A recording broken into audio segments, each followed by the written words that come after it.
Hey everyone, it's great to have you back on the show. I'm here with great sculptor and animator Andrew Landers. I've known Andrew, I guess 6 years.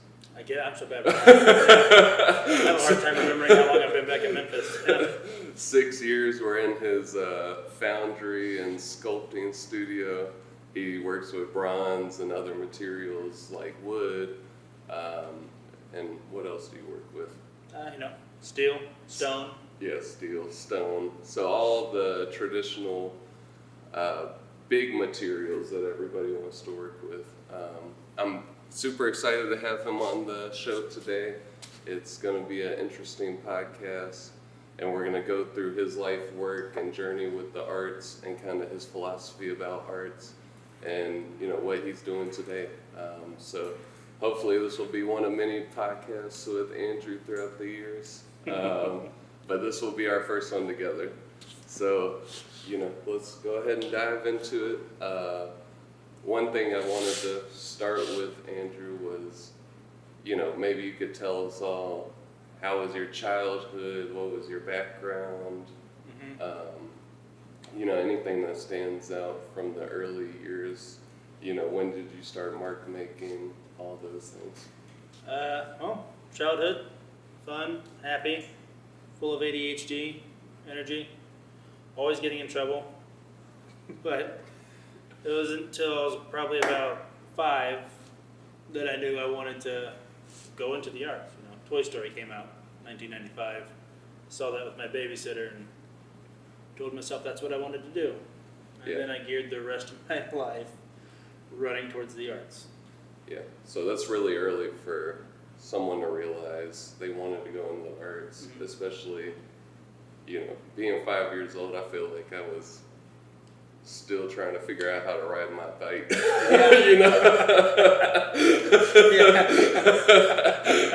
I wouldn't learn for almost a decade.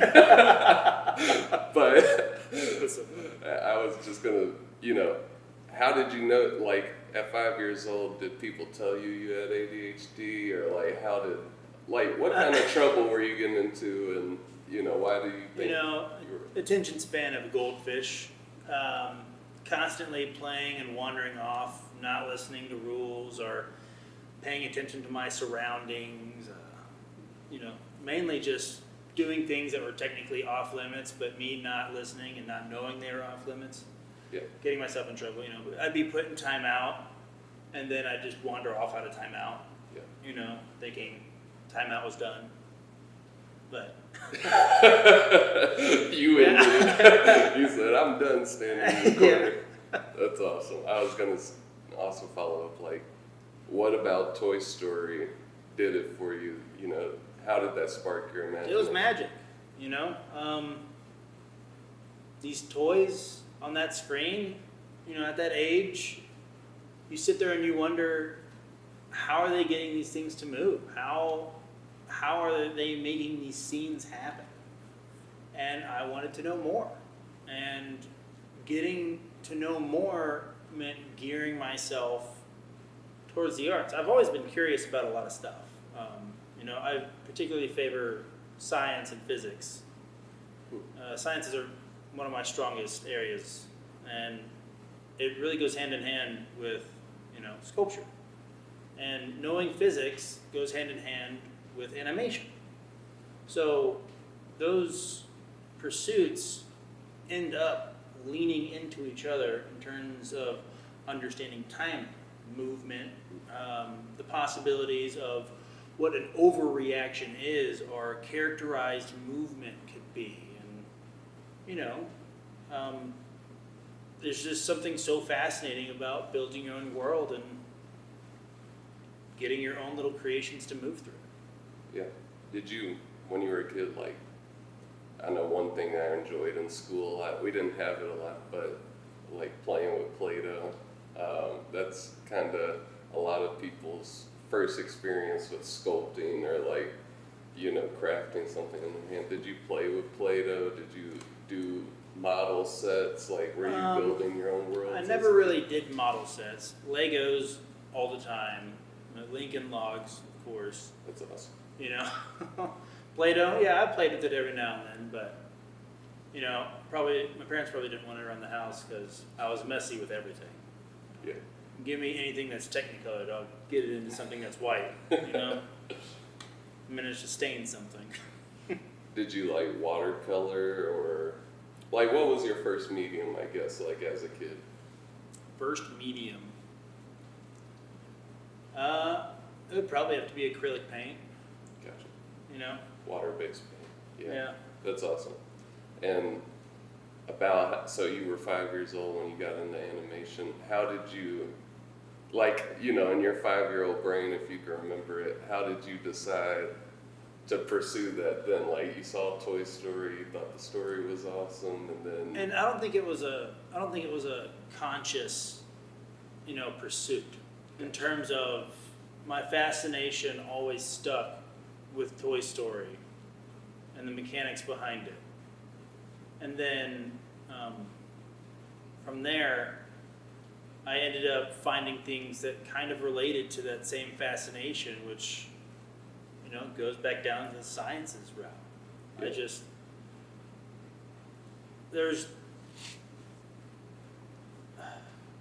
There's just something, like I said, magical about it. And I wanted to discover more of that magic. Yeah. And, you know, it's interesting, a lot of people think artists don't tend to be good at or excel in the STEM fields, right? Mm-hmm. But it sounds like you, like academically perhaps, were more driven towards the STEM fields. Or how did that work for you? Like, Yeah, well, I mean, animation has to deal with learning about your surroundings, how things interact with each other, what are the physics of those effects, and how those effects are interpreted on a 2D or 3D plane. Like, how can I make that effect look real? Yeah. By my own hand. Yeah. And a lot of that, you know, comes down to particles, particle physics, like how gas will move through an air or enclosed space, how the wind will affect a piece of fabric, how much weight are you putting on your left and right foot when you walk, and what's happening with your hips, your shoulders, what's going on with those contours. Yeah. That's And awesome. It's just, it comes down to the area of observation and study, which is the exact same things as science. Yeah. Yeah. I think that's really fascinating. I always think it's a big generalization to say artists aren't good at STEM fields, right? Because a lot of art, especially, you know, we're sitting in a foundry that's built on STEM, you know? So it's really fascinating that that's the route you chose, you know, like, I guess during middle school and high school, were you practicing art a lot? Yeah, middle school, even in elementary, I was always obsessed with the art classes. Always paid the most attention to. It wasn't something I struggled with. It was very easy to retain my attention on those subjects that I truly loved. You know, middle school was no different. During the summers, I'd take classes at Memphis College of Art during and do like Photoshop stuff on those old Mac computers. I'd end up doing charcoal drawings. We'd end up doing clay and pottery. All right, cool. So you talked about, you know, getting into animation, using the computers at the Memphis College of Art workshops, learning Photoshop. You know, it's so funny when I talk to artists about the computer and they're like, no, I don't want to learn any of that, but those are mediums too, right? Yeah, they are.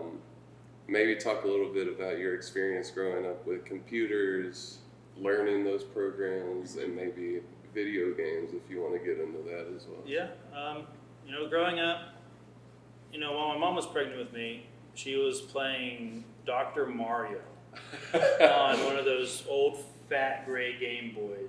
Gotcha.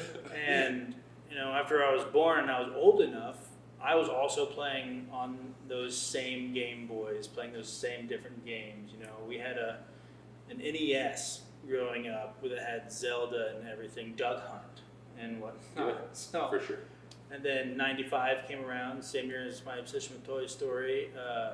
We got the N64. And every time there was a new upgrade in a console, we usually ended up having it. You know, so consoles and gaming have been a massive, you know, staple in my life. It's one of my hobbies.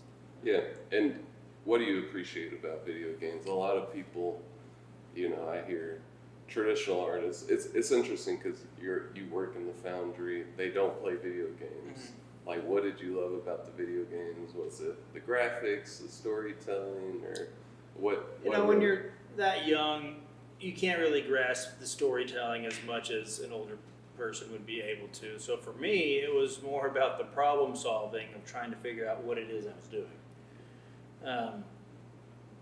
But you know, there was some mindless stuff like, you know, Star Fox 64. You know, fly around, get through the levels. You know, blow whatever stuff way up. you can. Exactly. You know, pretty lights. But most of the time, it's puzzle solving. You know, I've always enjoyed games that make me think and just some brain teasers, stuff that keeps you stimulated in a way that will keep me still and focused. That's awesome. So you found from an early age playing video games not only as entertainment but perhaps meditation as well. Is that accurate or? I mean, I wouldn't say so much meditation as, you know, a Zen moment for me. You know, just being able to truly blank my mind out and silence the thousands of thoughts that are constantly flowing through my mind. It's a way for me to honestly just one lens, focus on that one thing I'm doing, and it's more of a breather than anything. It's like a flow experience. Yeah. Gotcha. I'm not really capable of meditation, you know, in the traditional sense. But you know, it's also about the world building. Once I got older, it was about the world building, the worlds where these characters lived, and you know how they affected each other. Why I was finally going on these missions, I could understand and grasp. And then the more I got into those stories, the more I ended up deviating into different genres. And even to this day, I play about almost everything. So. Yeah. So you still play video games? Oh yeah, I still play it. And do you look at them differently now after you have like your animation degree and stuff like that, or? I look at them with more respect. Yeah. That's hard work. You know, making those 3D models, rigging those models, getting them to act on the code that you write for these models. People are so willing to bash games that aren't as great as they should be in the terms of the general standard, but you know, it's true artwork and talent and methodical dedication to understanding your own mechanics for that type of field that requires this obscene dedication that, you know, you can only respect it when you pull yourself back and understand what they actually put into it. For sure. It's a beautiful art form, and it's very similar to sculpture. A lot of people Yeah. don't think sculpture and animation are the same. It's like building a set for a movie. You know, it's there to help tell the story. It's part of what you need it to be. And don't get me wrong, there are pointless ones out there, but you know, it's almost like playing a movie. You know, playing a book. Yeah. Yeah. Yeah, that's beautiful. All right, before we get into the college thing, so let's jump back to high school, like with some of these drawings and Mm-hmm. things. You know, when you first started developing your identity as an artist, what were you thinking about, if you were thinking about anything when you made like some of these early pieces that you share with people?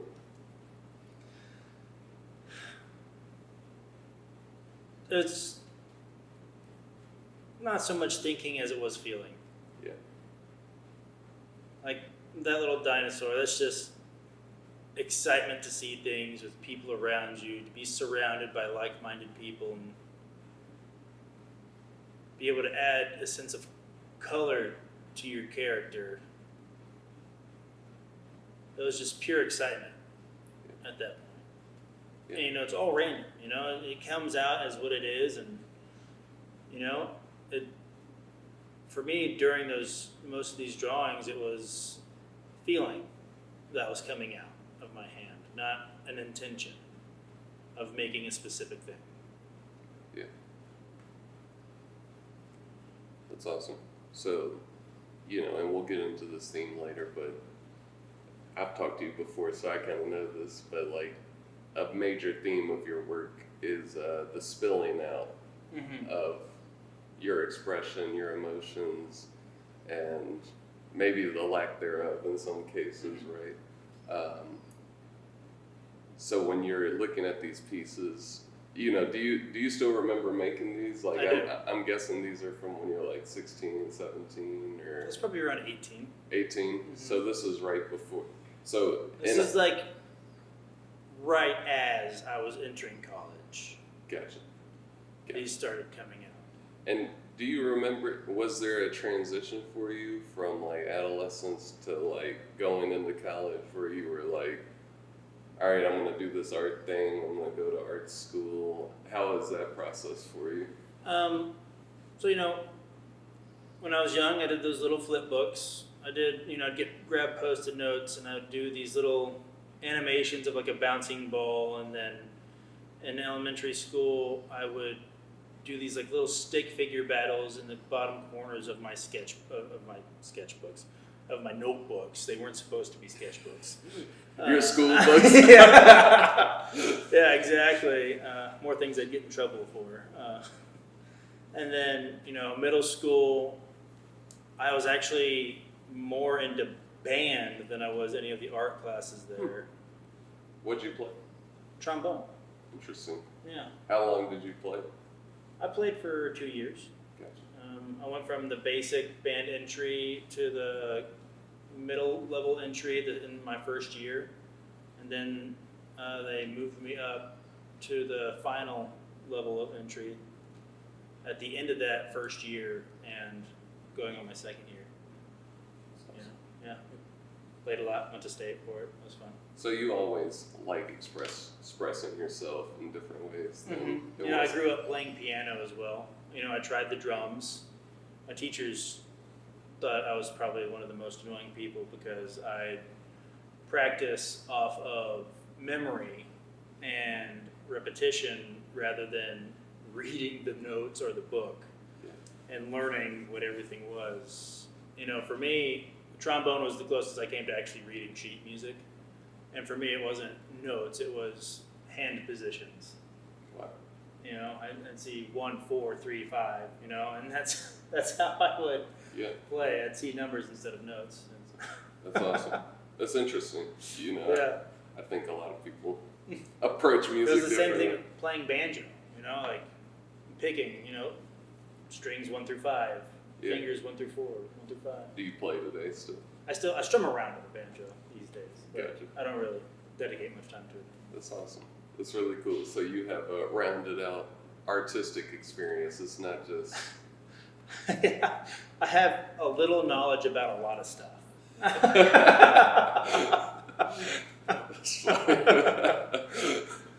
That's really funny. And, I put one of these up here because, you alluded to it a little bit.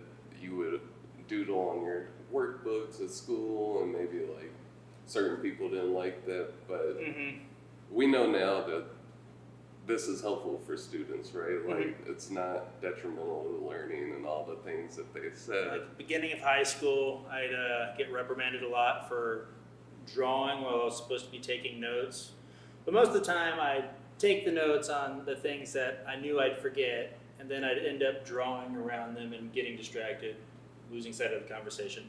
So I wouldn't say that they were wrong, that it wasn't good for me to be drawing in my sketchbook, but at the same time, it did help me pay attention in some other areas of study. So. And it probably kept you from like running around the classroom. Or trying to bother someone next to me, or, slamming my head on a desk, or trying to jump out the window. Are all those things that you've done before? Or? I haven't jumped out a window. No. Okay. That's funny. That's really funny. And all these are just doodles, right? Like none of these were pre-planned. Like no, none of them was ever pre-planned. It was just random doodles and random thoughts, feelings, and you'd start a line and be like, oh, well, this could go this way and kind of look like this. It was all abstract until it finally had an outcome. And, there's a random wiggly arm holding an eyeball or whatever, orange maybe. I don't even remember what that was. Yeah. Yeah, but it's so interesting. You have like 3 different styles and just, doodles in high school, basically. Like, you have the surrealism, but then you also have like, this mechanical, like, architectural feel in the middle. And then on the right, you have like this mythical, highly detailed pattern drawing as well. That was the hyperfocus. Yeah, okay. Yeah, that was the hyperfocus. Anything with a lot of detailed work and patterns on it, that was just me putting my mind at ease. It did the same thing as playing video games. It was a moment of silence for my mind. Yeah. So one thing people forget about in the ADHD is that, the H, right? The hyper-focus aspect of it. For those of us that haven't been labeled as ADHD, and I don't know if you appreciate the label or not, but how do you think your mind works differently from others, if you think it does? Like, you talk about doing these modes of expression to kind of get a moment of silence, right? Well, first off, struggle to focus and stay on task has probably been the hardest thing I've ever had to get through in terms of trying to get stuff done. I have like 4 projects that I'm working on right now. And with the help of medication, I've been getting them done one by one. But, the years where I wasn't on medication, it's, you touch this and then you remember you need to go over and do that. So instead of it just being a thought, you're just physically doing it. You're immediately acting out on what those thoughts entail, and you see yourself doing it. You shouldn't be doing it, but there's an itch that needs to be scratched, so you have to do it.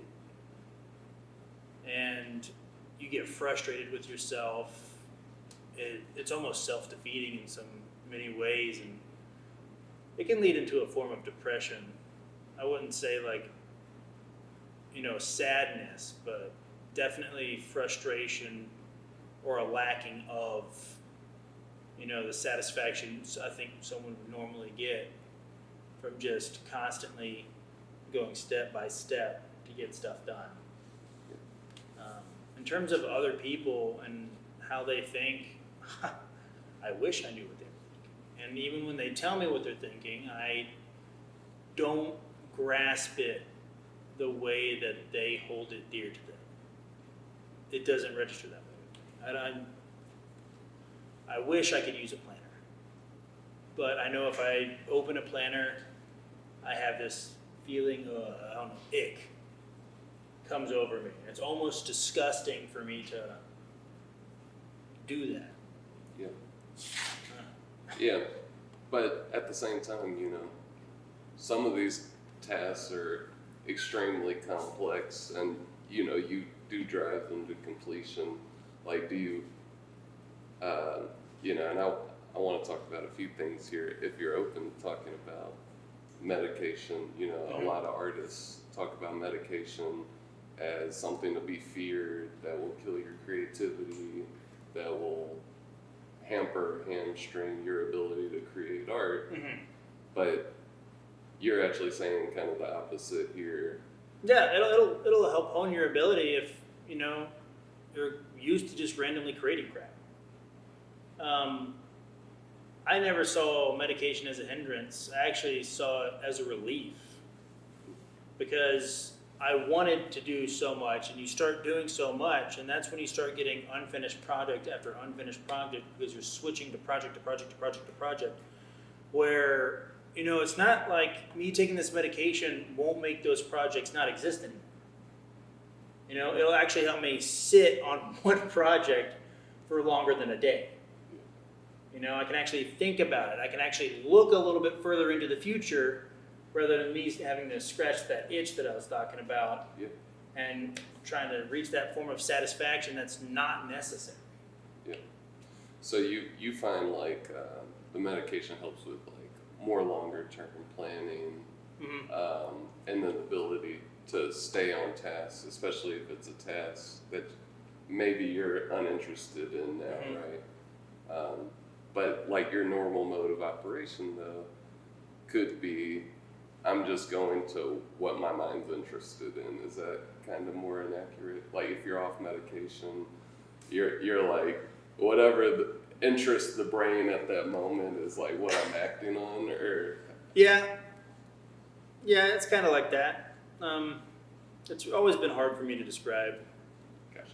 but it's when I was in high school, people would know the days where I wasn't on no medication, and in some sense, Even your friends and stuff, or oh yeah, and as rude as it is, and they would never know that it's actually rude because I would never say anything about it. But like, are you on your medication today? It's like, how annoying that fucking question gets. yeah, Like after your third week of randomly missing your medication in the morning, and you're just hyper throughout the day. I don't know.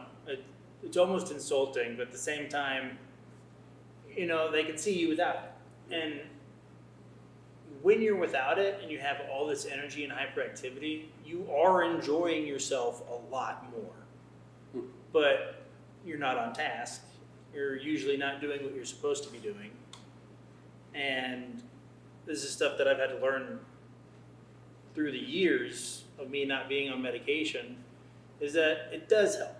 I might not seem as peppy and happy as I normally would be off of it, but it's not true. I'm still happy on the inside. I'm still peppy on the inside. Yeah. But I'm not having the uncontrollable release or show of those emotions. So to other people, I'd look depressed, but who wouldn't think you're depressed if you're not, bouncing off the walls and smiling like you would normally do? yeah, You know what I mean? yeah. So it might be a different wavelength for you, but it's not a different internal state necessarily. Meaning, like internally, you still feel The exact same. the exact same. That's interesting. But I'm able to focus now. I can actually sit quietly in the corner without having to fidget with the things around me. Yeah. Or, look around the room and try and entertain my brain with something else from whatever somebody else is saying when I'm supposed to be paying attention to whatever that person's saying. Yeah, and I always wonder if society kind of, we have this rigid way of thinking people need to behave, right? People need to sit in their desk for 8 hours a day. Yeah. Like, if we didn't have those expectations, would you have ended up needing medication? Probably. Yeah. Gotcha. Probably. Working in a field that deals with the imagination, it's easy to let that run wild. Yeah. The real struggle is grabbing it and turning it into a reality. That is where the fight is. And me being capable now to actually do that with a clear train of thought brings me relief. It brings me the satisfaction that I can only imagine normal people get from accomplishing a task. I enjoy it. It's not for everybody, but Yeah. I was just curious. And then we get into these super intricate drawings here, and I know you say they just kind of happen, but it's hard to believe that when you look at them, Yeah. like this, I don't know, maybe if you want to describe the one on the left, like, and I can't believe you remember making these, but yeah, it was just it actually started off as a worm. So if you look at the tail, yeah, that's the head of the worm. gotcha. And then it ended up evolving into a perspective piece. And then from there, it ended up curving around, going to the head. And, I always draw the form first. And then, it was like that style of teeth I was playing around with. with. So I ended up throwing those in there, getting the texture of the tongue next. And then you go into a little bit of shading, and that brings out a different type of pattern. What do you do for the skin? What's the texture of a worm? Why is this now a snake head with lips and teeth? And it just flows right out. Yeah. And, you're using, what are you using to make this? Those were micron pens. And microns, if those of you aren't aware of what they are, they're a type of fine point marker that come in different widths and sizes, all the way, from a 1.0 to a 0.005. And so you can get really fine lines, do really fine shading and detail. But, I mainly played around. And they're really expensive markers to just be playing around with, but they were satisfying. You could just kind of do what you wanted with them, play around, try and see where your mind let your hand go. Yeah, and it's pretty incredible too, because I don't know, you tell me how big this drawing is, but your thumb's right there. Mm-hmm. That drawing was on a page about that big. Which is crazy. Yeah. And how much detail is there? So what size micron are you using to get this level of detail? Is this like... Well, I started with probably a 0.8, and then, I usually will go down to a 2 or a 1, and then for some of those lines, it's the 0.005, Yeah. which, I really loved that one, but it was so easy to bend the tip and break that thing. Yeah. I had to be careful how much I used it, because sometimes I'd start coloring in sections with it when I knew I should be using something else. A wider tip. Yeah, a wider tip or something like that, yeah. And this is before art school? This is before you go to college? No, that one's in college. So Okay. that one was me just playing around, random thoughts on a piece of paper in between a day. Yeah, because you have full control of the elements of design, like you said, like you're separating patterns, separating shading, so you must have been taught that already, or you just naturally...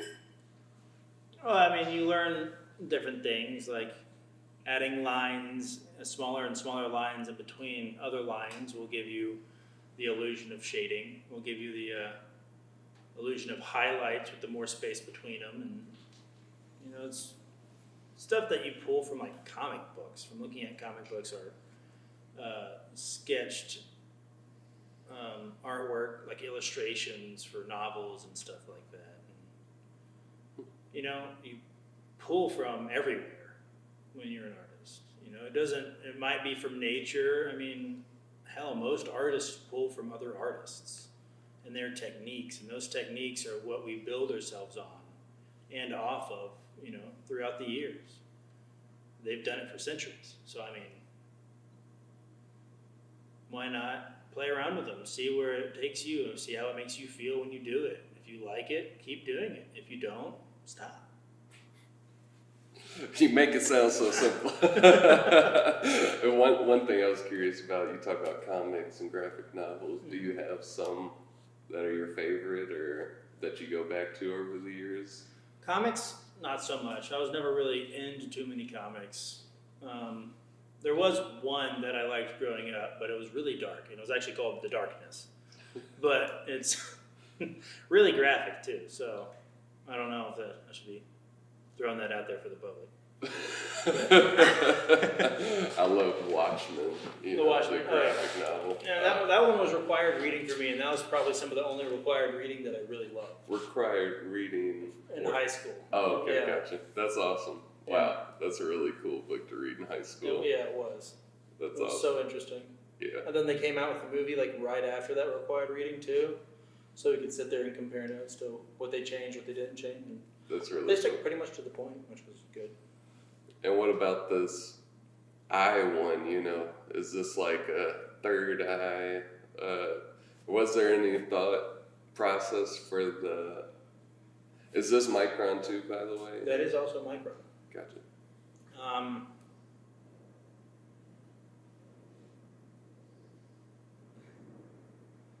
I mean, yeah, there was thought behind it. It was more of a flow with the day.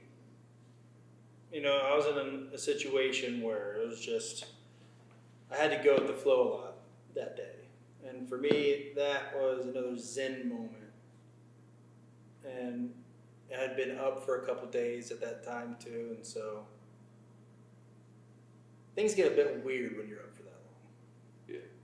And so sometimes that will spill out into the artwork. You know, there'll be some detail in there, like the eye itself is like this tired eye, but if you look in the eye, there's the two eyes, there's a nose, there's a mouth. He's wearing a helmet, a suit of armor, shoulder pads, and it's stuff radiating off the top of his head. And it's, I don't know, it's almost the feeling of lack of sleep. You know, there's a feeling that you get with lack of sleep. And it was kind of imitating that same feeling. You know, you're dreary, you're not really hallucinating, but you feel kind of light. You feel like you're radiating a little bit. I don't know. It was just a weird day. And I felt really calm about everything that was happening. So I'm assuming this is during college. Is this? Mm-hmm. This is during college. Was this with Corey? I know Corey, did episodes where he didn't sleep very often. Was that something you both came up with, or? It was never really intentional for me. Gotcha. You know, some nights I just didn't feel like sleeping. Gotcha. You know, because I was off my medication a lot in college. Gotcha. You know, I started at college on my medication, and then it's like, you know what, I need to learn to live without this. I went through a phase like that. Yeah. It led to a lot of sleepless nights, a lot of all-nighters on projects where they could have been done if I would have just sat down and done them. And then there was a lot of self-inflicted struggle. You know, I didn't have to make it as hard as I made it for myself sometimes, and this was just one of the outcomes after a couple of days of stuff like that. Yeah, and I'm sure you're like, so when you first got to college, what kind of courses were you taking? How was that adjustment to college? I ran, I ran with it. I was so happy and nervous, excited to be around people kind of like myself who all love art and not afraid to show it. They're all nerds in their own way. They all have their own form of obsession with a technique, a genre of music, a thing or a fix that they need to get by creating something. And, I just started making as many friends any way possible. And there was a relief for me when I got there. I was like, okay, so I'm not the only weird art kid anymore. Yeah. Like I'm not the only spaz that exists out there that can create stuff. Yeah. I had a similar experience when I first met you and Corey too. Oh yeah. I was like, I'm not the only one. So I totally get that. I don't know if you want to talk about, were you doing a lot of stop motions in college and things like that? I wasn't doing a lot, but they teach you a lot in terms of where you want to go in the animation field. So I started off in animation, and it wasn't until about my third year I got into sculpture. So a lot of my stuff had to do with drawing one, arts and crafts essentially one, which was like learning polymer clay, how to use different materials to make different subject matters out of lost and found stuff. Learning about what materials you can use to accomplish the goals that you want to accomplish to create your piece of work, and them not necessarily telling you to use these objects to create your work, but them being like, you need to create a subject matter of X, and you can use any material, but you have to create this subject matter. And that was a real freeing moment for me, because creating subject matter was the easy part. The hard part was, well, how do I want to do that?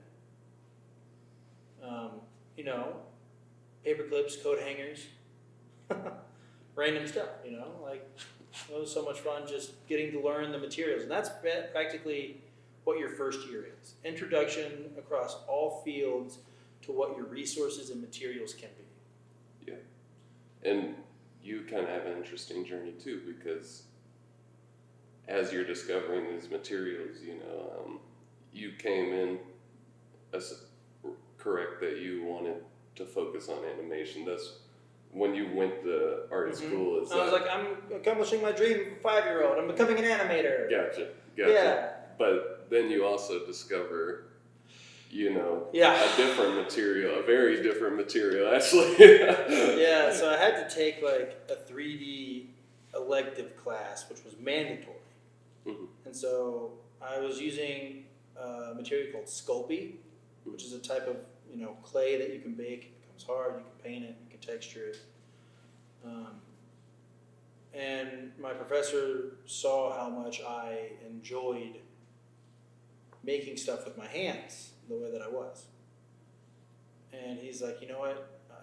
I know you probably need another elective, which I did. He's like, you should take a intro to sculpture. They'll teach you how to work with metals, which I know you're interested in, and they'll teach you how to weld. He said, weld and teach me.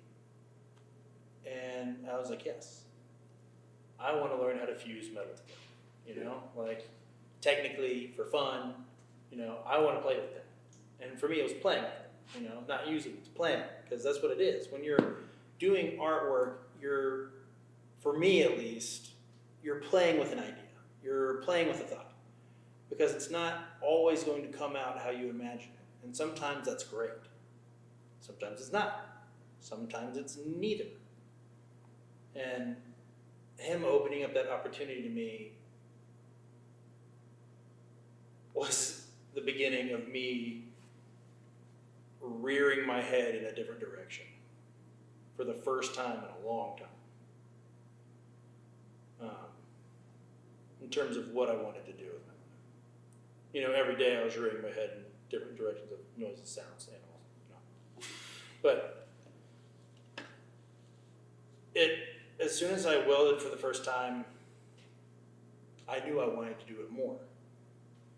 So I ended up taking Sculpture 2, where they taught me how to pour metal, make a wax, do a lost wax process, or do a sand mold, and you'll pour molten metal into that. And I was in love with that. And then the next elective I took was a metals class, where they teach you how to TIG weld and do technical welding with aluminum and CNC machines. And then I ended up taking another elective for learning how to do 3D printing, which, I was ahead of a lot of people only with the programming, only because I had been using 3D software in my animation major. Gotcha. And so I started drifting my attention out of animation slowly. And, I still love animation, and I loved animation when I was drifting away from it. Just to the point where I was able to finish it. But I started realizing that my love for metalwork was greater than my love for the animation work. And it wasn't until about my third year in college, I'm at the end of this animation program, I realized I was going to be in a windowless room front of a computer, probably in a cubicle or something. And me being off my meds at that time, that sent me into a fucking panic. Yeah. You know? Yeah. Like, that's the end of the world for me. Yeah. And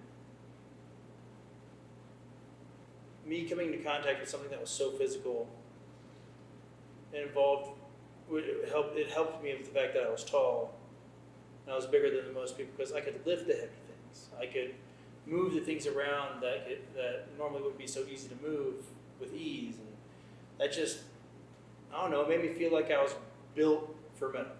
Yeah. You know? Yeah. I don't know. And from there, I just ran with it. And eventually my counselor, my college counselor was like, you need to stop taking electives because you're out of it. And I was like, well, let's make it a major then, you know? Yeah.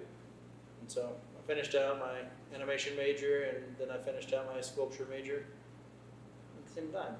I mean, I was in school for 2 more years than I should have been, but Yeah, and they complement each other really well. they right? do. And in many ways, they go in hand.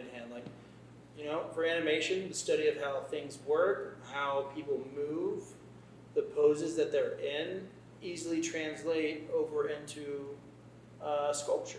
You know, you're trying to capture a movement. You're trying to capture a still of life or something that's in your mind that you want to give the idea of movement to. Exactly. You know, being able to use a 3D printer and a laser cutter also helps. Yeah, because they're just awesome. Awesome tools. I relate to you a lot with like the idea of metal. Like, I'm bigger too, so it's like, all right, I can move this material. Other people can't move this material, but also the process of selling metal together. Just the idea of it was very exciting to me, and it's very dangerous too. I can always like the dangerous aspect of it, especially with like pouring metal and things like that. Yeah, a lot of protective gear involved. Yeah, so I don't know, maybe for some people that don't know all the methods and the process for doing foundry work and melting metal, would you like walk us through maybe one of your first experiences with it, or Yeah. how you came to learn it and which method you prefer? One of my first experiences of it was learning the lost wax method, which, in my opinion, is one of the easier methods, but it's also one of the most costly methods. So with the lost wax method, you create a ceramic shell around a wax form that you've created. And you do what's called gating and spruing, which is basically making channels with more wax that connect around your piece that allow the metal to flow through once it's been burned out of the ceramic shell. Because you know, once you melt the wax out of the ceramic shell, it leaves the shell hollow, which then you're capable of heating up the shell, pouring your metal in, and then cracking it open and getting your piece. So the name of the method is very true. Like, the reason it's the lost wax method is because the wax melts completely out of there. You know, historically, the method was lost at one point in time and refound, but I couldn't tell you the specifics. Gotcha. And is that how you practice today? That is how I mainly practice today. So you ceramic primary- shell, and you know, it's just easy and it's fun. Yeah. If I need to pump out a bunch of pieces, it's easy to make a tree and pour it out that way. Yeah. But you know, sand casting, I mainly would use for aluminum and iron. If I was trying to do something like that, ceramic shell stuff, it's great for bronze. It's a good non-ferrous metal that is easily meltable compared to steel or iron. Has a lower melting point. So when you're doing this, so we have pictures of the lost wax method up, and this is Andrew actually doing pours here. What metals are you using? What temperatures for each metal? Like, is this bronze here, or? Okay, so on the left and in the middle, that's bronze.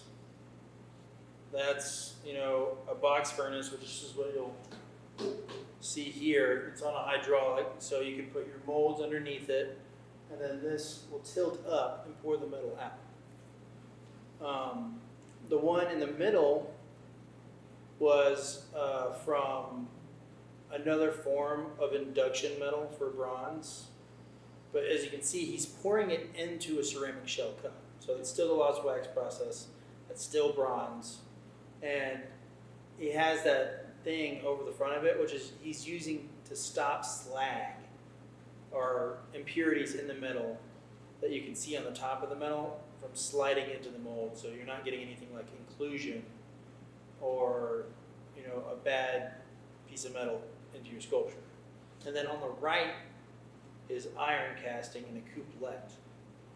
There's what's known as a cupola and a couplet. A cupola is a tall, cylinder that you basically put coke and iron in, you layer it, and then it'll heat up and all the iron will pull at the bottom. And then essentially you break out the nozzle, which you can see that's the nose nozzle right there, right? Mm-hmm. That's what you would normally break out, and then the metal will come pouring out. You usually use sand molds and stuff like that for it. You can also get a crucible, which this is a crucible. That's what you're seeing in the middle one. That's a handheld crucible on a vise that allows two people on each side to pick it up and pour it. One person literally just holds it while the other person pours. And you can pour it straight into your sand molds and stuff like that. And you can put that underneath the spout there, fill it up with iron, pour it into your molds on the different areas. But what you're really seeing on the right-hand side is him getting out the coal and the rest of the metal that was in the cupola so it doesn't solidify at the bottom, because you have to clean it out at the end of a pour.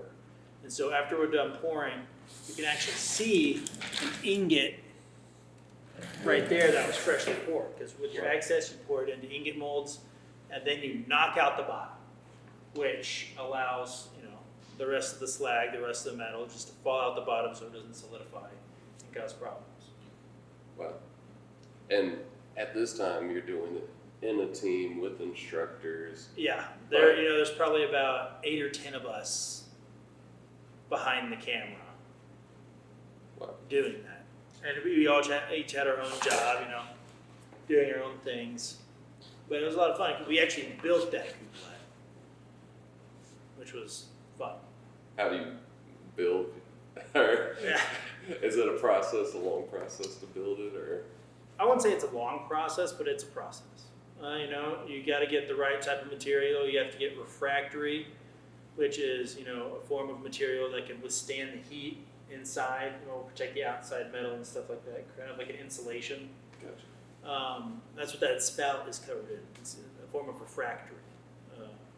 It's almost like a sand or a concrete type substance that you coat the inside of stuff with like that. So even before you're sculpting with metal, you're sculpting the materials to make the metal, yeah. And That's awesome. A lot of it can be made modular, so you can take it apart and make it easier to move. Like that thing comes off of those legs. Okay. And like that center round area can be slid over and locked back into place. Like the top is not on there anymore. You can take it off and move it. That way you can move it in pieces, because if you're traveling around a lot to pour metal for demonstrations and stuff like that, it makes it easier. Gotcha.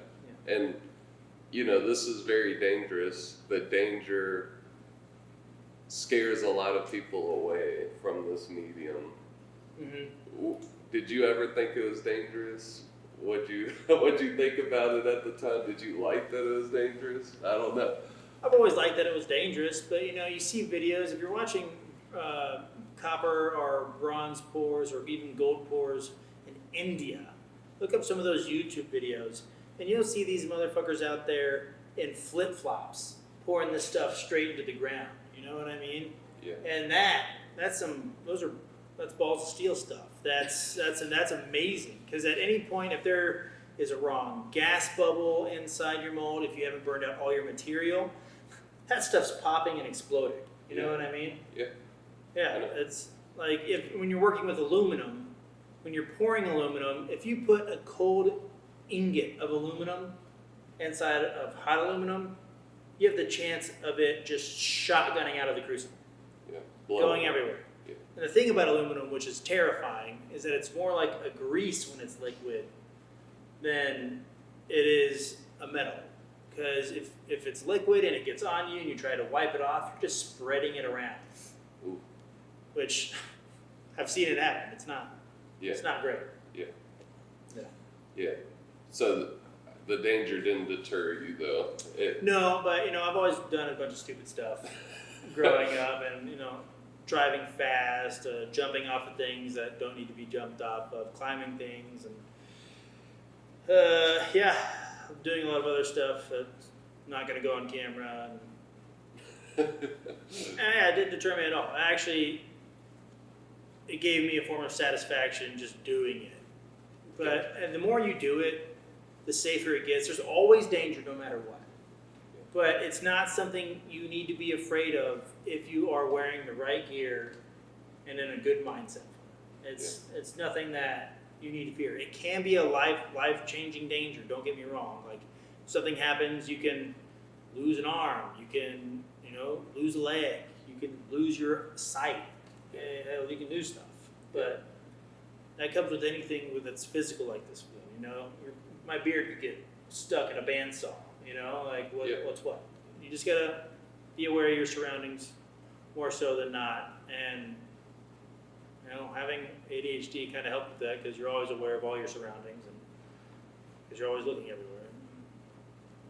That's awesome. Yeah.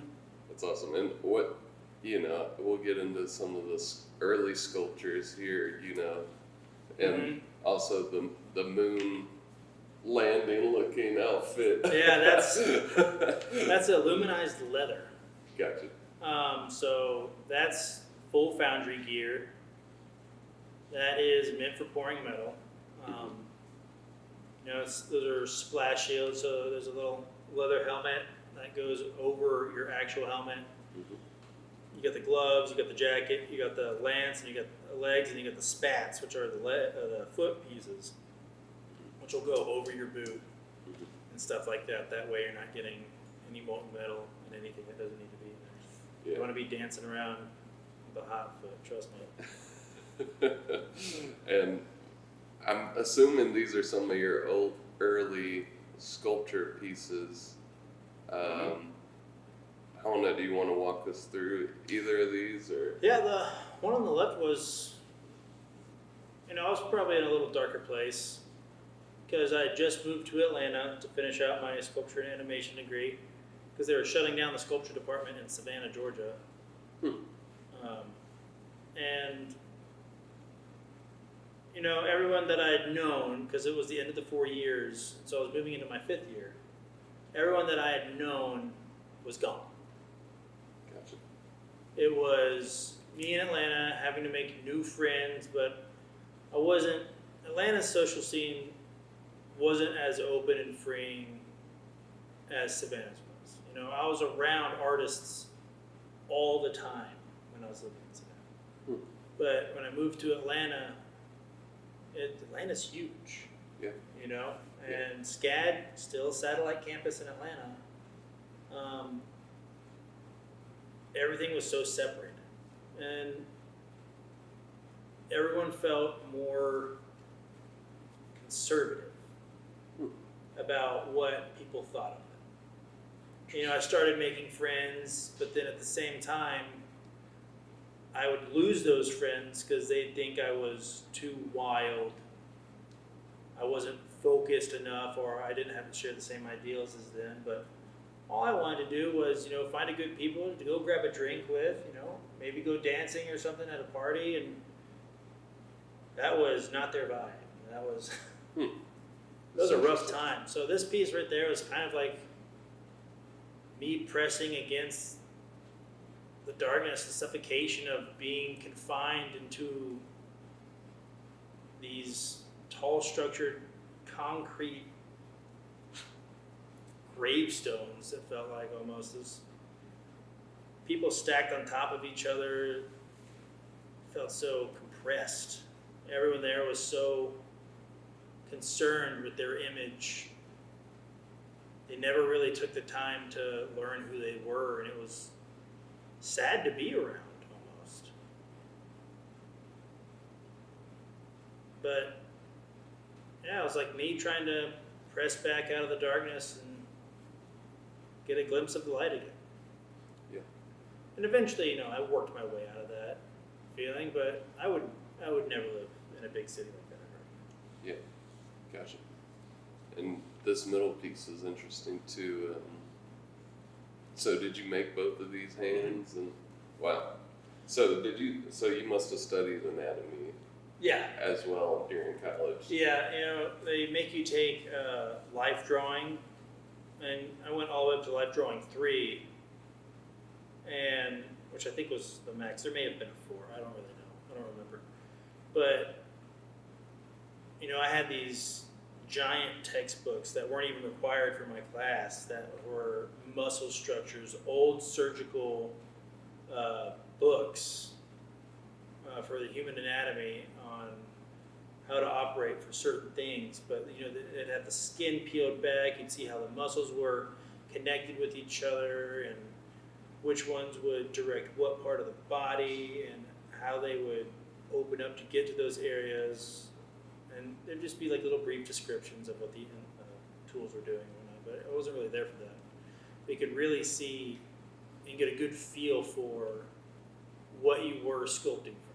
Because even though you're sculpting the outside of something when you are making it, you really got to understand what's underneath it to make the right shapes to get the overall image. For sure.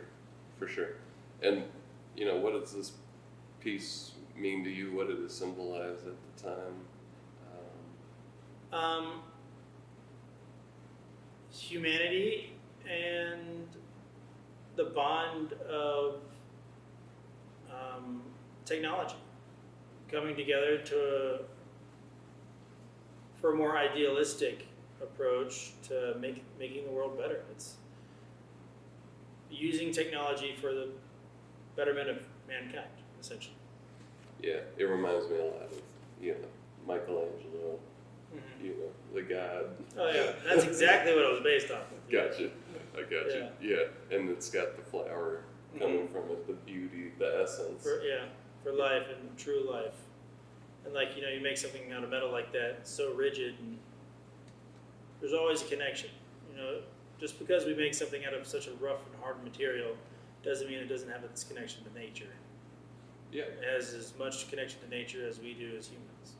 For sure. And, metal literally comes from the earth. I think people forget that sometimes.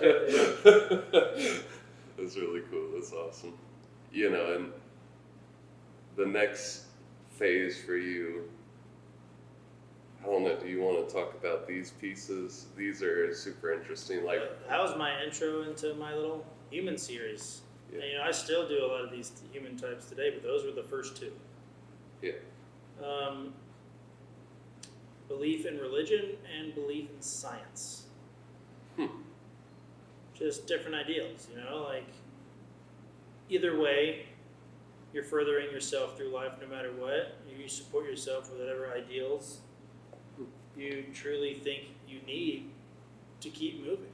And for some people that's religion, for other people it's science, but at the same time you still exist in the same world. So as long as you're doing what you need to be done and you're not, murdering or doing anything wrong, it's okay to believe in that. Yeah, and this is a super fascinating thing that we'll see carried throughout the rest of your work. Yes, this was the beginning. But I don't know, I'm just noticing this now. Maybe tell me if I'm way off base here. So I'm assuming the one on the right represents the religious aspect with the heart on the chest, right? Mm-hmm. And the wings. Oh yeah. But then the science side doesn't have a face. Mm-hmm. Is that gonna be? It actually has a jetpack on it. You can't really see the back side of it, but there's a jetpack. There's flames coming out the back of it. Yeah, it was more about the mind than it is the heart. At least from my perspective. It's easily arguable for some other people. But for me, it was, you know, there's less emotion attached to the sciences than there are to religion, I believe. You know, we'll see some pieces later that resemble these. Are you constantly thinking about these things? Like, are you constantly thinking science mode, religious spiritual mode, or is this just happen to be one of the first pieces, you know, that you are making like this? Well, I'll touch around the same topics of that void in either one of them, but they don't always mean the same thing. It really comes down to the subject matter. You know,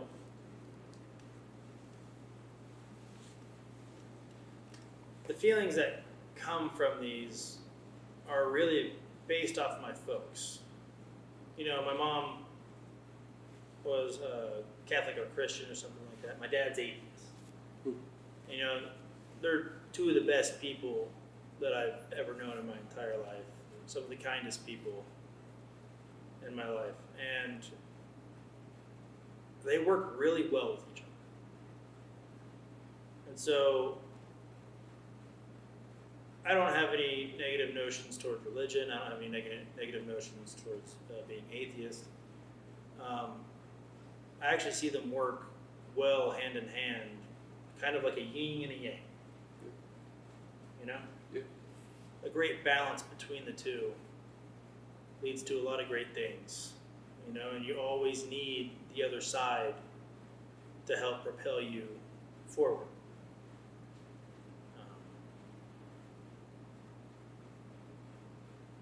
Yeah. For sure. I've always found skepticism balanced with blind faith is, you know, holding two contradictory ideas at once is always a beautiful place to start to begin creating art from, right? You know, like part of the creation of art is you're creating something that you know isn't real, but you want it to appear real, you know, to others, right? So I think that's really fascinating. Not even just appear real. Sometimes you just want it to be real. So even just making it makes it real in the eye of the maker. Yeah. So like bringing it into reality makes it real in the eye of the maker sometimes. Yeah, that's really awesome. And then you're still sketching. Do you always sketch? Do you still sketch? I sketch every now and then.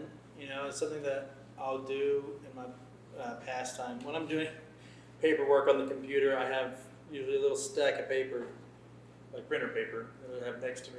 And I'll sit there when I'm taking notes on something, you know, flip up the page, start doodling, get an idea every now and then. Like the one on the left, you know, it's easily flippable. You could actually flip it to the left, and that shadow will be on the bottom. Yeah. And it'll be a little light figure standing over a shadow figure, rather than the opposite.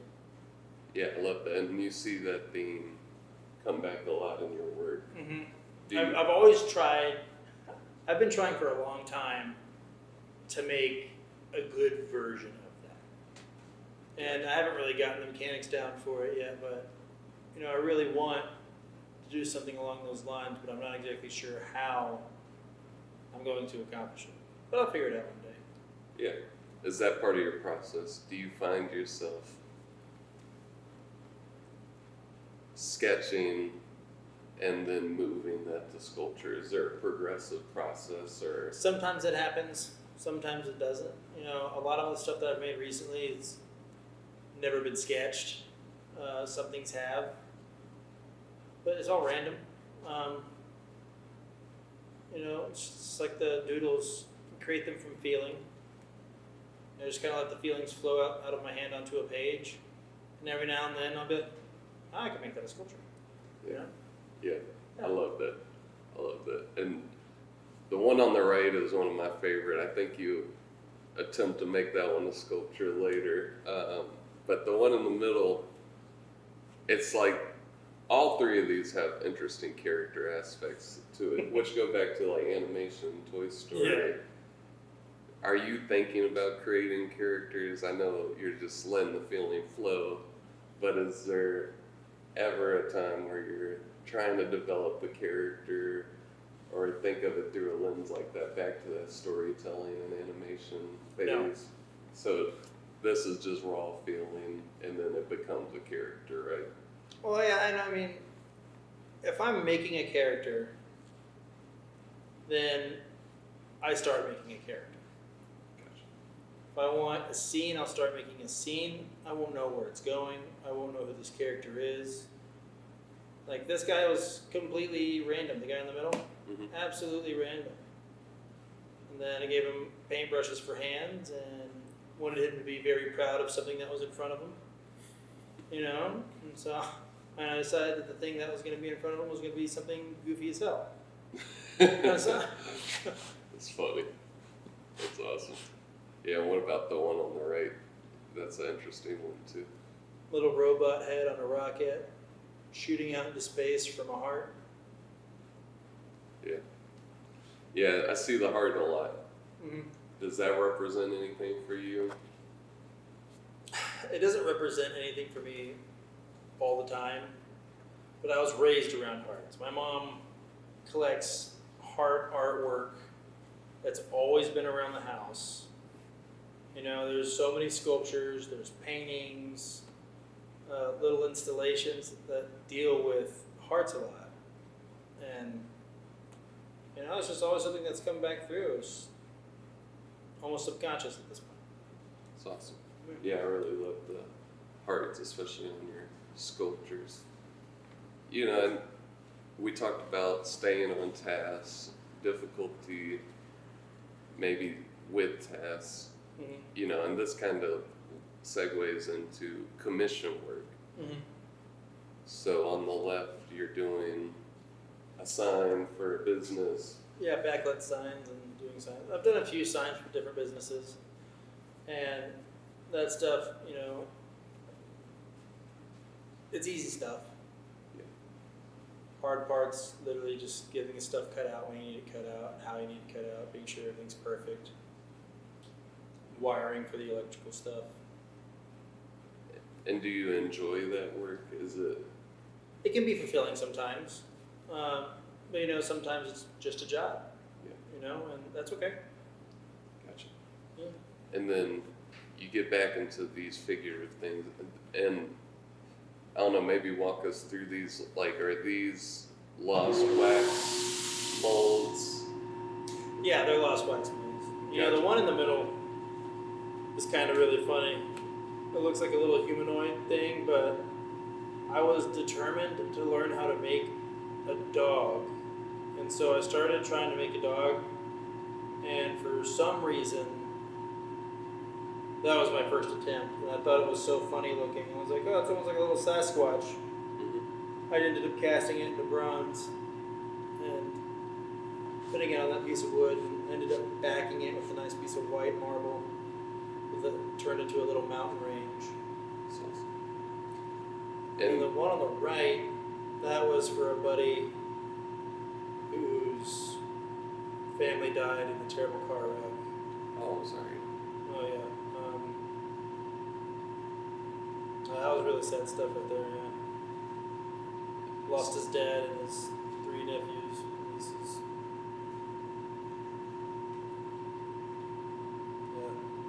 So you intentionally made those in memory of the ones that sent the it up. loved ones Yeah, I you sent lost. those to him in Canada. Yeah. Wow. And I really love, you know, going back to the middle one for a second, when you start combining found elements. You know, I think that's really interesting. I think we'll get into it here a little bit with the one on the right. Oh yeah. Like, you always are finding interesting materials to put as a stand for your pieces. But again, we see the heart here, and then we see the face here, but it's half and half. Half a heart, half a mind. Yeah, is that, you know, similar to the things we saw in that first piece with the... This one more comes from the feeling of dedication to a project or a certain task, or even just a certain subject or individual. You know, not fully there mentally, not fully there in your heart, completely grasping the situation, but it's not always due to a lack of interest or what's the word? A lack of interest or intention. It's just sometimes there are things that don't interest you as much as they should, or you'd want them to. There's some things that you just won't be fully into on either subject. When it comes to the topic of concentration or emotional attachment. And that piece also looks patinaed, correct? Is that Yeah. a bronze piece that you patinaed? Yeah, it's a bronze piece sitting on petrified wood. It's when I first started working with petrified wood, actually. I really enjoyed that piece a lot. And then the one on the left, this is kind of like a Grammys award looking thing, but it's got the two flowers and then the stand.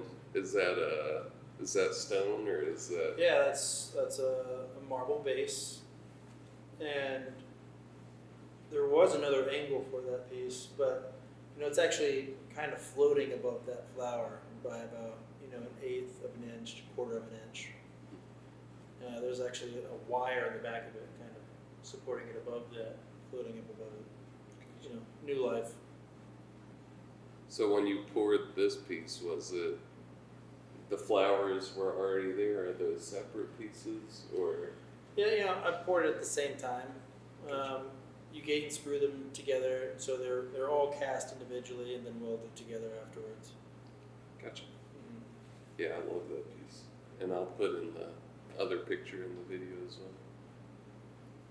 And this piece, I don't know, this seems like a new era of Andrew Lander's sculpture. It's like before and after this piece, at least that's how it reads with the photos.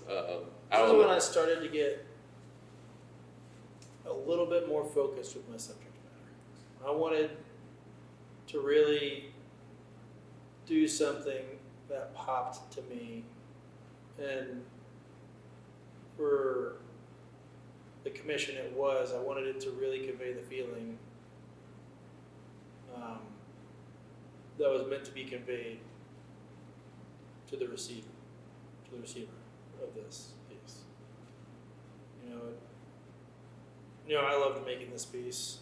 It was a lot of fun, especially just getting to actually use almost my doodling technique for the wings and the feathers and whatnot, really getting to put that art style into the curvature of the tops of the wings and using some of the same aesthetics from my other sculptures, like the missing face and the little heart indent, and getting to show a real understanding of the human anatomy. And for sure, working with hands, which every artist can tell you are not the easiest. Yeah. Maybe walk us through what are the materials here? What are the methods? 3 different types of wood for the feathers, the wings. And I had to cast the wings separately from the body. And when I cast this, it didn't come out actually perfectly. I had to re-weld the hands, so I had to fabricate the hands from scratch. Wow. And what that entailed was me welding up almost like a 3D printer, getting the base shape of what the hands were, and having to fully reconstruct them both while still trying to get the movement and positioning and such subtle formations. Yeah. And what are you using for the base here? Is this So the base of it is bronze mounted on marble, and you can't really see it, but that is almost like a half spear shape of bronze at the bottom. But that's from one of my old crucibles that had metal at the bottom of it that I was able to knock out and attach to the bottom of this piece. So this is a very significant piece for you. And we're seeing those themes again. So the heart and the face. This is the coming together. And if you want to talk about it, we can edit this part out if you don't. But this was created for your parents. It right? was. It was for one of their anniversaries, and my dad wanted to give her a sculpture, and who did he know that did sculpture? So I was happy to do this piece for them. You know, they've done so much for me throughout my entire life, and you know, I really wanted it to show. Yeah, it's a breathtaking piece. I when I first saw this piece, I was like, Andrew has a genius about him, you know, and you can see it. I mean, it reminds me of Rodin, but it's also different from Rodin because you're making intentional choices with the figure, both with the face, but also with the heart, but also with the wings. I think the wings are just so beautiful, you know, and you use 3 different types of wood. I didn't realize that, you know, as an observer, I was thinking it's all the same wood, you know, he cut it all at once. So you actually cut those feathers out, yeah, and then engraved them all, slapped them together with mold, ground down the back. You know, you always have to make them larger than what they normally would be, because then you have to cut them out and fit them to the shape of the wing, which involves you grinding out the inside of the wing and then getting them to sit in there perfectly. And it was my first time ever attempting to do anything like that, and it was difficult, but I accomplished it. and it's a heavy piece, so it's also about fluidity and balance with the materials. It is. Right? It is. And I think a lot of people forget that about sculpture. Is like, oh, You know, that piece probably weighs, 35, 40 pounds. yeah. They see these dynamic bronze sculptures and they don't realize, going back to the STEM part of it, the physics, right?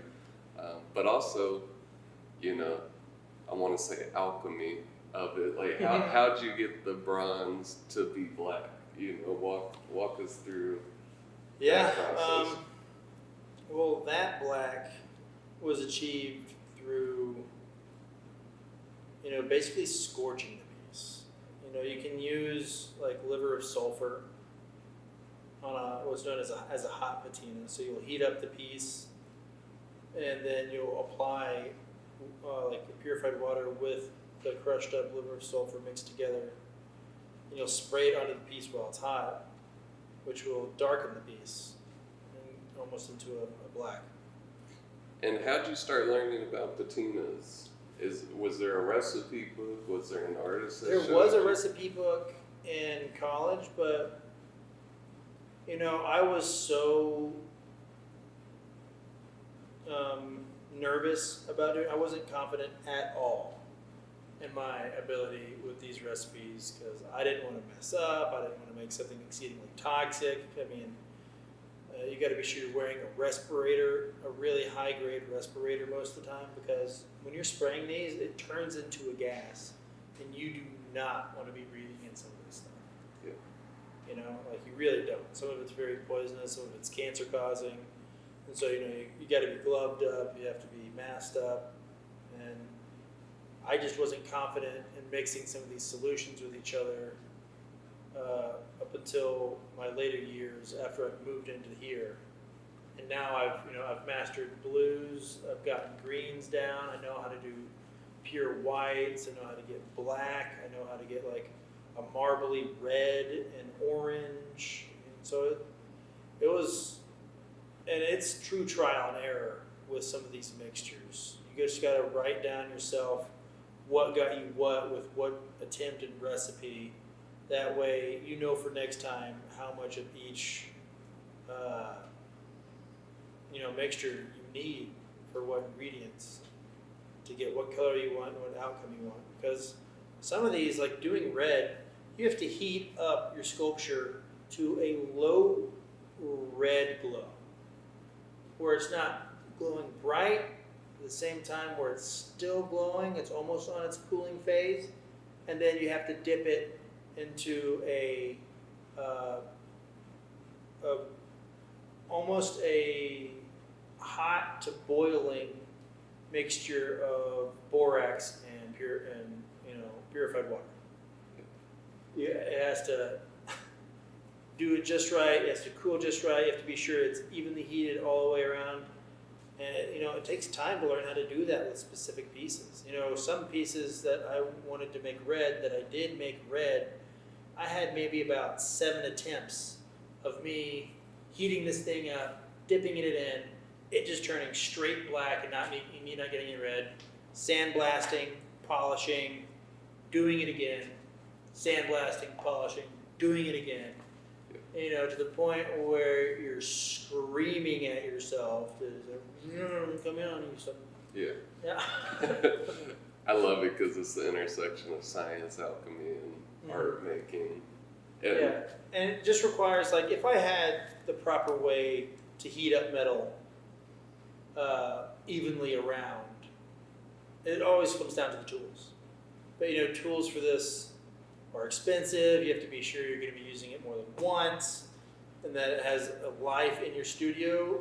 Otherwise, it's unnecessary space and unnecessary money, and you should just jury rig it instead of actually throwing cash at it.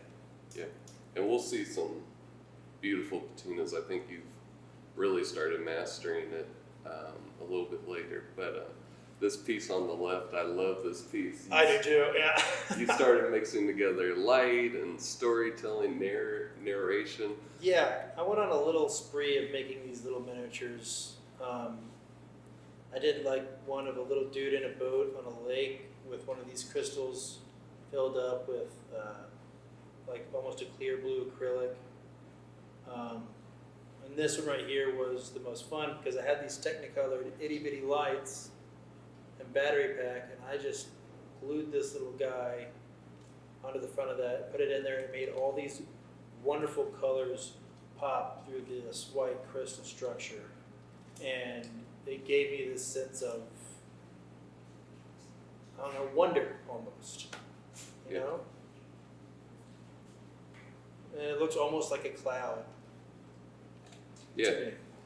yeah, it reminds me of, a hiker out in nature and, going on an adventure. I love that one you did.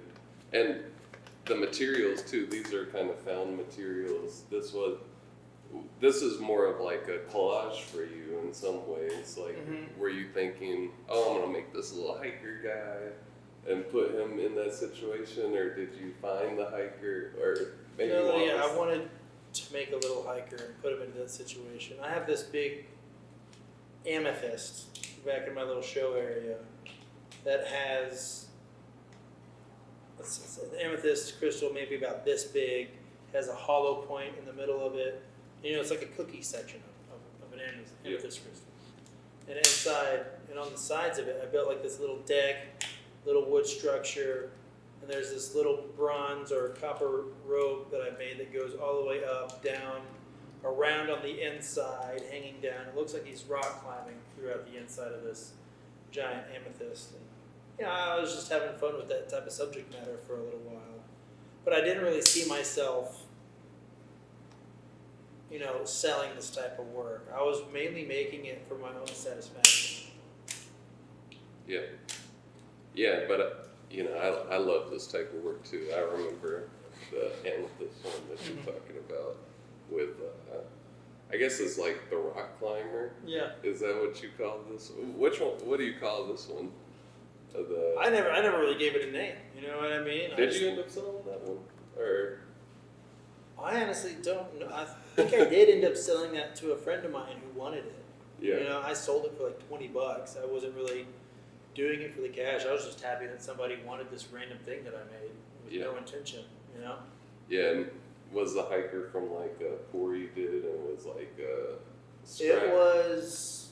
It was a scrap piece of metal that I saw the head and the backpack in the little piece of scrap metal, and I was like, you know what? I can make like a little hand and two little legs on that little thing too. So I just did it. I placed them in there, drilled a hole in the back, fed the lights through that, No, it was there. It was just like, it was almost like a doodle with artwork, with sculpture, you know?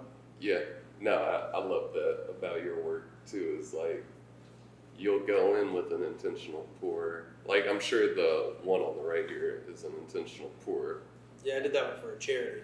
Yeah. but also what comes out of it, which a lot of artists would just kind of throw away or put in their next pour.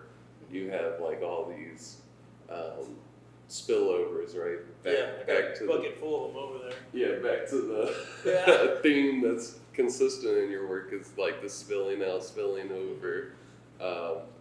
But those actually become their own pieces too, which is really Yeah. cool, I think personally. And a lot of people don't think about sculpture as collage, Yeah.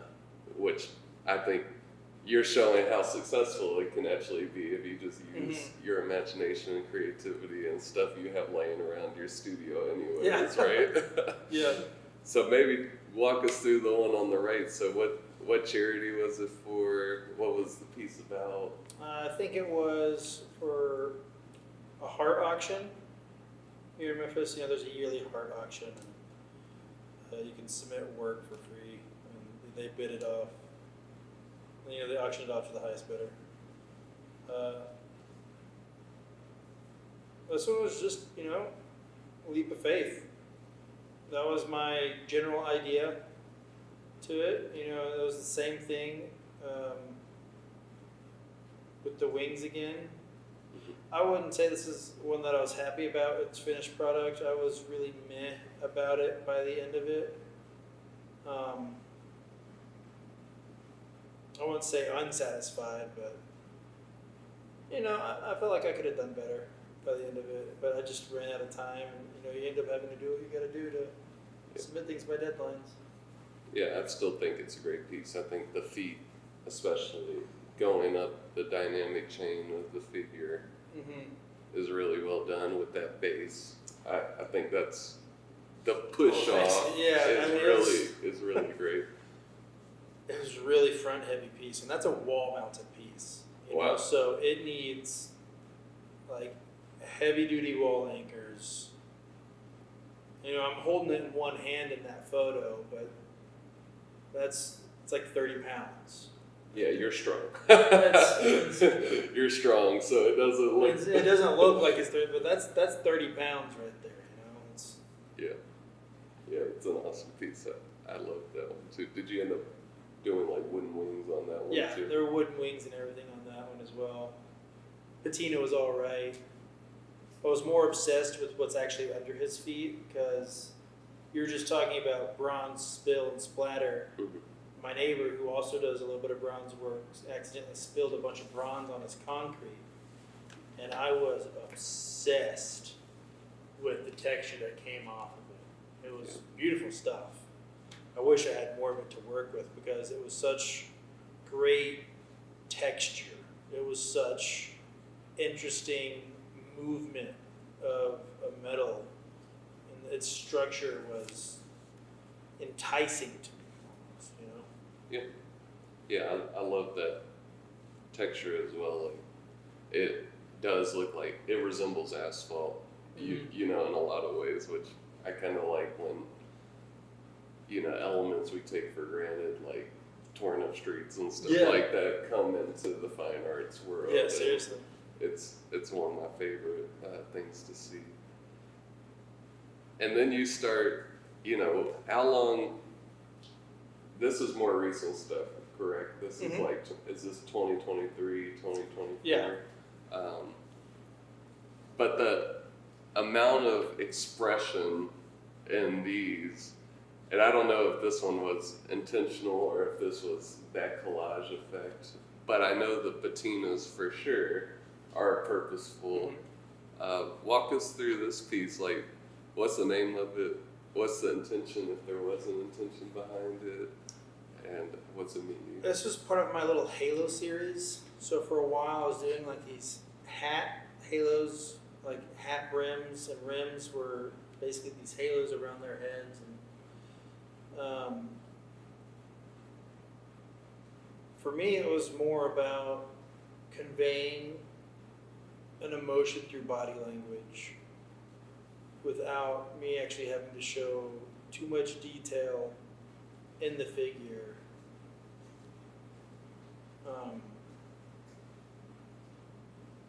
And the blue, it reminded me of, a guy wearing a poncho in the desert.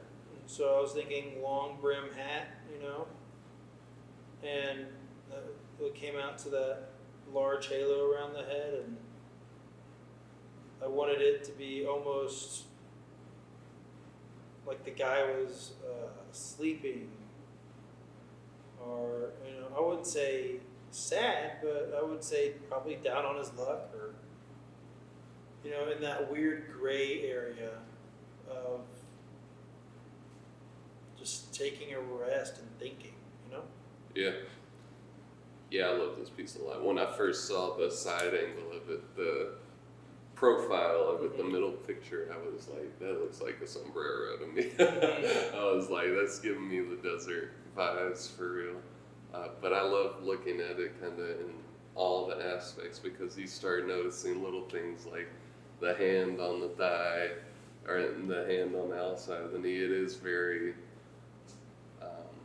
meditative, restful, but also gives you that sense of downtroddenness, distraught. And then the rock underneath it, I'm assuming that was a found. Yeah.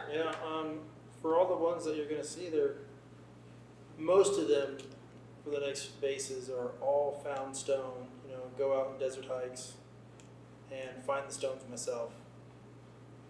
Just every now and then you'll look at something. Sometimes you gotta put a little spit rub on it to see the true colors of the rock, because when you seal a rock, that's when the true colors come. Yeah. It'll kind of feel in the pores. It'll kind of give this a permanent wet look, and that is the true color of the stone to me. You can try and polish it, but polishing it isn't what I'm going for. Like, I'll usually use a matte spray for the stone. That way I can get those darker colors without it being shiny, and get the other stuff to really pop through, so you can see the different colors of the rock. And it flows so well with the patinas too. Again, you're not just settling for that bronze finish. You're pushing the arms and the leg to be black. You're pushing, the clothing to be a different color, which I really enjoy personally, and I think it really brings a harmony to the piece. Yeah. That if it was just bronze, it probably wouldn't have, right? Yeah, and it's a really beautiful piece. I'm excited for this one too. This is the same series, but I don't know. Would you talk about the patina? Like, you're starting to paint with the patina. I am, yeah. So I've learned, or taught myself how to kind of get it in specific patterns and places through the use of paintbrushes and other materials. And then you got to tape it off after it's done, and then you have to come back and shine up the areas you want to shine. But I loved playing with these characters. They're a lot more fun. This one was a lot more relaxed to me. Almost like the two really complement each other as an up and a down. For sure. For me. For sure. I love this piece too. I think, when you first make this, you're pouring the figure, I'm assuming. Did you already have the rock in mind, or did you match the rocks afterwards? And then how are you choosing the patina? Because this patina almost blends into the rock. Yeah, sometimes I'll have a rock already in mind for a figure. I'll even sometimes mold its wax version of itself to its base. That way I know where it sits, I know where it fits, and that there's no inconsistencies with it wobbling back and forth. But this was not one of those cases. This was just a good rock that looked like it would fit this type of personality because it's a heart-shaped rock, which was natural, and it just came to me when I was, this guy's more hopeful. He's, probably taking a break on like a sunny day or something like that, looking up at the clouds, taking it all in, For sure. feeling good about stuff. For sure. Yeah, I love it. And then, you're going back to that theme of the heart. That's constant. That is a constant for me. It's Those hearts. I love it though. I think it looks good. And it, with the heart being there, it does like give me a Poncho feel, even though he's like, that's the only part that's patinaed differently from, say, his flesh, and you decided I wanted it to like be a little bit more grounded. I wanted the heart and the head to shine apart from the rest of the body and the rock. I kind of wanted those to blend in the sense that when you're in that type of headspace that he's in, you are one with the thing you're sitting on. You know what I mean? Yeah. When you're kind of in that mood and you're staring up at the sky, you're more focused on what you're feeling and what you're seeing rather than what the rest of your body is doing. Yeah. You know what I mean? You might as well be part of the surrounding that you're in. All that being said, too, the body's composed in a very beautiful way as well. Like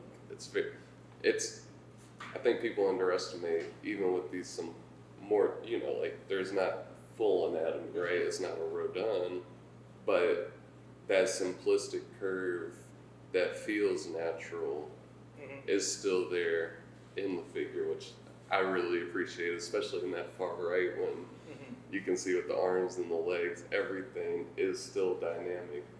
Oh yeah. And I don't know, it's just a beautiful piece. I really love this one. I want I like to talk about this one. And then I don't know where you want to start with this slide, but we can start on the left or. Yeah, we can start on the left. Okay. That's a larger version of a smaller piece that I made called Give and Take.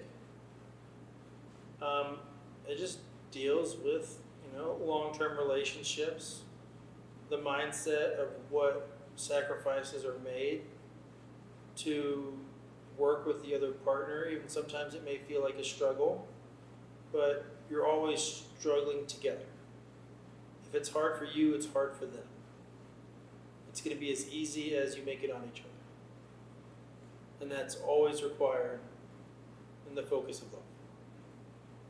For sure. And this base here, is that the heart base? Is that bronze? Yeah, it's patina bronze. Wow. So, Yeah. so was that the one you were talking about? With it took you a while to get the right red, or was that a different one? So this red was a darker chemical mixture, so I didn't have to worry about doing that one too much. And it's a lot easier to get to that temperature for it being so flat and even all around. I'm not having to worry about how thin the arms are compared to the torso and the head and stuff like that. So that one was a lot easier to get that way. And then I kind of polished out the center of it, and I ended up doing that blue patina, taping it off, heating it up lightly, trying not to scorch any of the other parts. And it worked. Yeah, it came out really well, I think. And this seems like a bigger piece too. Is this one heavier? Yeah, that one, is probably about that tall, that wide. Gotcha. That was a good sized piece. Probably about 15, 20 pounds maybe. Not even. It's actually a lot lighter than you think. Really? Yeah, because that base isn't that thick. Okay. It's either maybe like a 16th or 8th inch, somewhere in between. Yeah. So it's a very thin base. The real weight's on the top part, which was stabilized by the base. Those are maybe, I don't know, 3 or 4 pounds each, maybe a little bit more than that. Yeah. Maybe around 8 to 10 pounds. So was this a single pour, or was this a series of pours? was a single pour. Wow, Yeah, that's awesome. that was rough. It was- But it came I was out. so nervous about it the entire time. But you know, the arms will act like natural gates and sprues for me, for stuff like that. Yeah. The real worry was being sure that the heart came out the way I wanted it to on the top that they're holding. Yeah. That's the real fun of some of these sculptures, though. Like that gating and spruing part. That's you know, so fun to lose yourself in because you're just sitting there thinking about fluid dynamics of metal. Yeah. You know, when people see metal, they're not thinking like, oh, it's a liquid and it weighs just the exact same amount as it would when it was solid. Yeah. You know, like when most people see liquid, there's a subconscious registration that it's like water. It's going to weigh just like water. But, you know, that's 45 pounds of bronze, Yeah. you know, liquid bronze. And when you pour metal, it has the force of metal in liquid form. Yeah. You know, so it's just so interesting to think about how, depending on the heat level of the metal, how it's going to move through the, you know, crevices and cracks that have given it the pathway to move through. For sure. Yeah. Yeah, it is a fascinating process. And then you tried to do a dog earlier, it became a Sasquatch. Mm-hmm. But now we're seeing animals back in your work with this horse figure. Mm-hmm. You know, I don't know if you intentionally did this, but it reminds me a lot of Pablo Picasso's Boy with a Horse Oh, that's not intentional. sculpture. You know, it's kind of fascinating because in that painting, he doesn't have anything to guide the horse. Yeah. It's just the boy and the horse. And similar to that piece, this is just a figure and a horse. Maybe This walk was us a little commission piece for a family friend of mine. You know, she has a horse of her own. Her horse has blue eyes, and I wanted to start making a little bit more stuff with different types of subject matter besides the human form. So this was a good intro for me to learn about horse anatomy. You know, I'm still learning about horse anatomy. I've made 3 horses to date. Practiced a bunch of times on different ones. But you know, with each iteration, it gets more and more realistic. It gets closer to reality of what the anatomy structure of a horse is. So a lot of this stuff is stylized in my own way, more so than it being a lack of knowledge for a horse anatomy. But that was intentional only because I wasn't confident with horse anatomy yet. So I wanted to stylize it in a way that I was comfortable with, to where I know I could still give off the same image, same feeling, with my same type of aesthetic, without having to risk too much in that. Yeah, and I love it. I feel like the mane and the tail came out really well.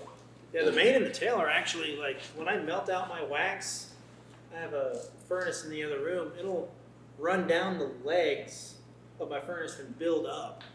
And I'll break it apart and reform it into the shapes that I want it to be, and that's what the tail and the mane are made of. Wow. And then the base too, is this? That's more petrified wood. That's petrified That's wood? petrified wood. I mean, you can actually see the wood texture on the outside, and you can see what beautiful colors actually come out of that stone once it's polished and sealed. It's a wonderful material. I'm still slightly obsessed with it. I have a huge chunk of it sitting up there. I really want to crack open, but need better tools. Yeah, it almost looks like granite, you know, in the pictures. It's very stone-like. And then, let me go back. And then you do another horse here, but with a completely different approach and patina. Is this you just continuing to explore that? Yeah. This is me continuing to explore, you know, doing more animals and trying a position without any other subject matter. And something at rest rather than in motion or being affected by anything around its environment. Yeah. Yeah. And then the guy on the right, Yeah, I love this. he one. was my first, because you showed that picture of the light and dark side shadow earlier. Yeah. This was almost my first attempt at that. And this was also my intro into my little Halo series.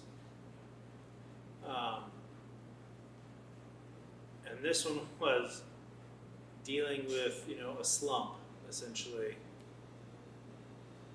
Like a lost direction. This one was called, like, In the Shadow of My Former Self.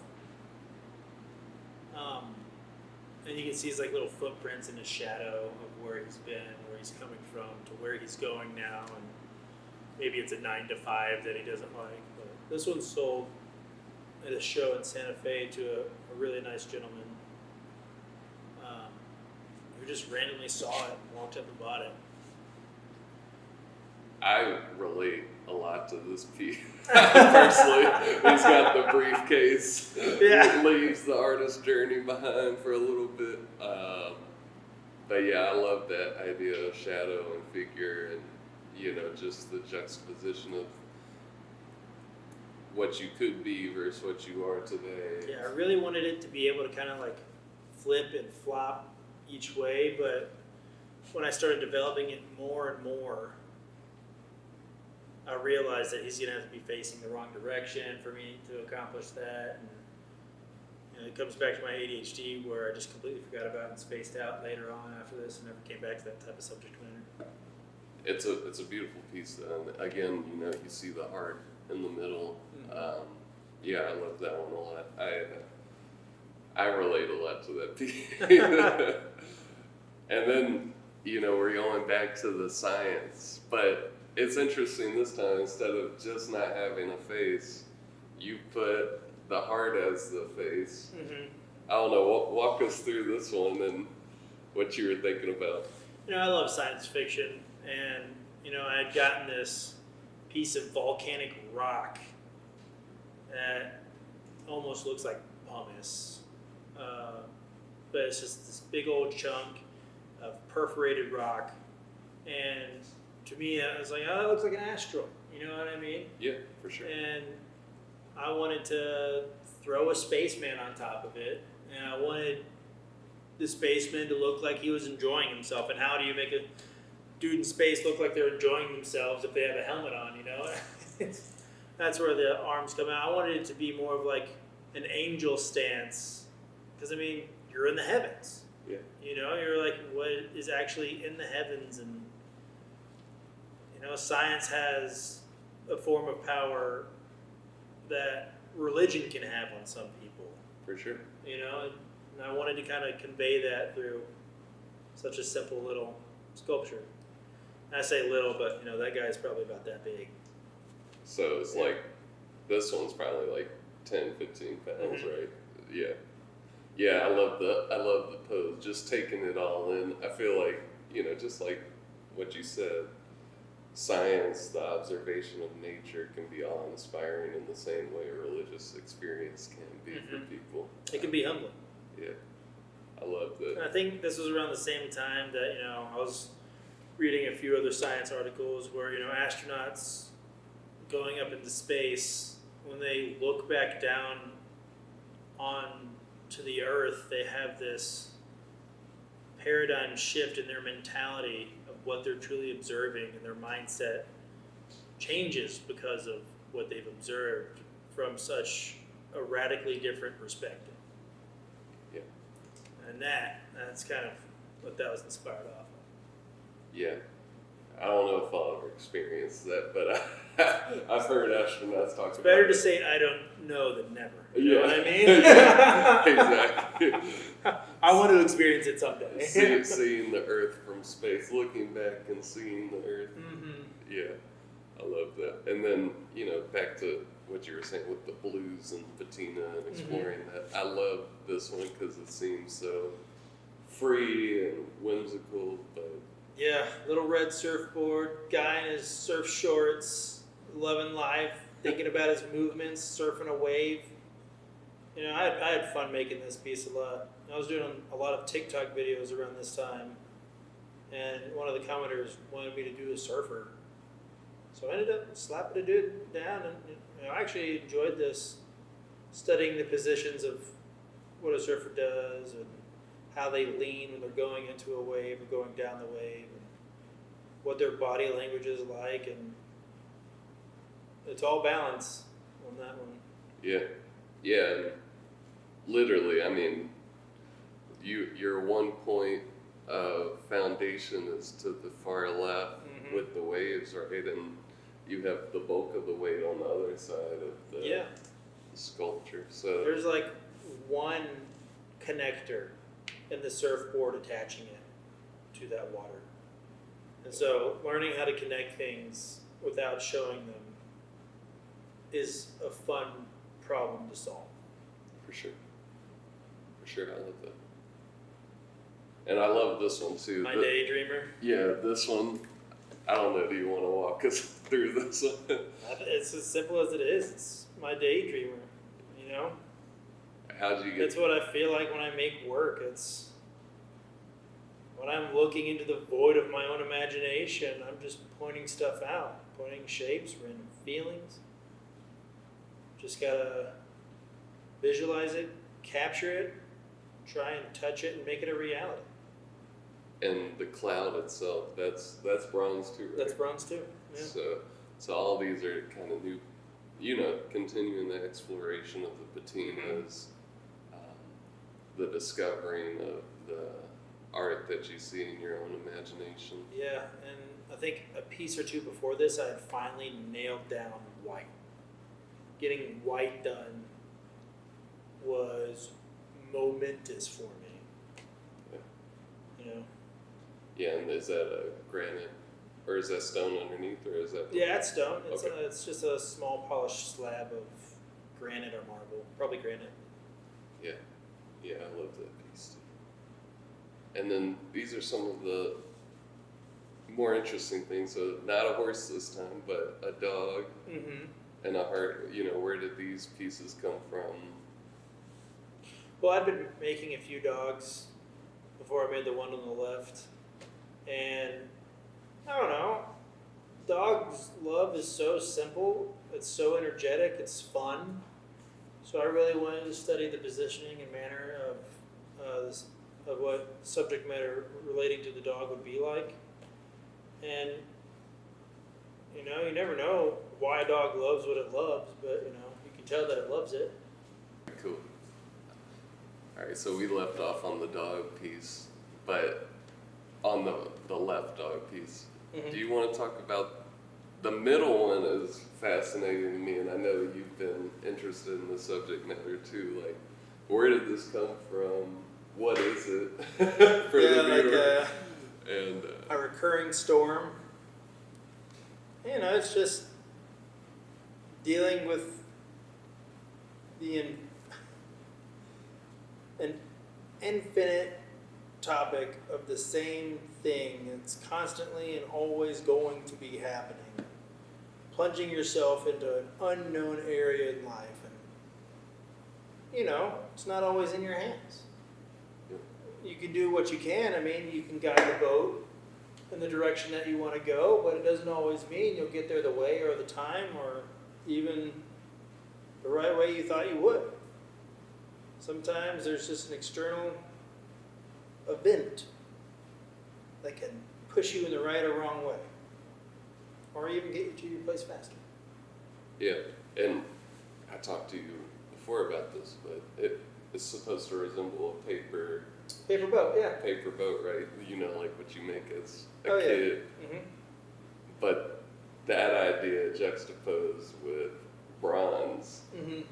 you know, like how'd you think of that? And Me and my buddy Ron, he wanted to try some stuff on his 3D printer, and so we discussed a few different things. Like we tried to cast rabbits, like origami rabbits, horses, and paper boats, and we did different sizes of the paper boats, and those were what really came out. And so we pumped those out, and I made a few different pieces using those paper boats. So I kind of developed a really love for them because A, they're easier to clean up than all the other ones, but B, I can still use them with my imagination because I could see these little scenes in my heads with them, and then I could use kind of like the ones that didn't turn out properly, because I do these like trees of them, and I say trees, but it's like when you're doing a ceramic mold, you can stack multiple pieces into one pour, and that's what's called basically a tree. And so I'd have these multiple different sized boats going on, and sometimes not all of them would cast, and so I'd get these deformed, what looked like almost shipwrecks versions of these little paper boats. I'd use those in some of my scenes. Like one of the larger ones that I sold, it's about that big, of this like little water scene on some wood, like some driftwood that I found. There's a bunch of these little boats going across what looks like storm seas, and there's one that's making it off into the clearing, while all these other ones are like wrecked and sinking into the background of them. Yeah. And I don't know, there was power there somehow for me. And I don't know, the sea is such a forceful thing. It does so much. It's capable of just destroying or making so much. I think it's awesome that people try to navigate such a treacherous thing. Yeah. I would not want it to be my day job. And you're a natural explorer too. I saw pictures of your different hikes you've taken, and you love Been a lot of places, yeah. cave paintings and the petroglyphs that you find along Yeah. the way. Yeah. And that kind of reminds me of this final dog piece, with the red rock underneath it. Is that part of your art, like part of the idea of like,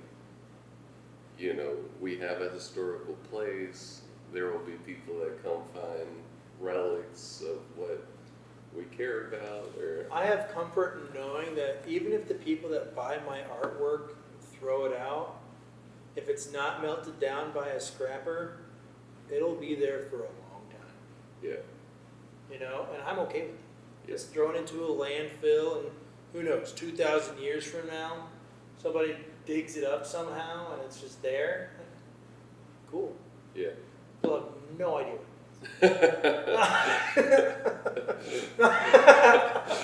Or they'll guess. They'll guess at what it means. And that, I don't know, there's some entertainment for me there, thinking of situations like that, Yeah. Like the permanence of some of these pieces are just so fun.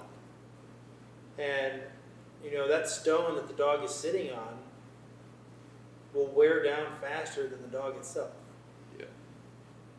That dog will be separated from the base by the time that stone is withered down, Mm-hmm. Yeah, I love that piece too. Yeah, this has been an awesome session. I don't know how long we've been talking now. Is there anything else? One thing I like to ask people now, or I'm going to try to start asking, is would you have any advice for younger artists, especially artists that may relate a lot to your story and things that you've struggled with over the years? Is there anything you want to close out by saying to them or people like you? If you have ADHD, people make a lot of jokes about it.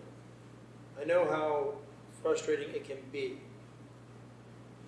to not do the things that you really want yourself to do, even if it's a simple task. You have to take the extra step you don't want to take to right yourself. Whether that be go find someone to talk to about it, try and get somebody, an accountability partner, go on medication, all of the above. do know, though, like, if you have it, you don't want to take any extra steps that you don't have to take. So, when it comes to doing those simple things, make steps. Divvy it up in your mind.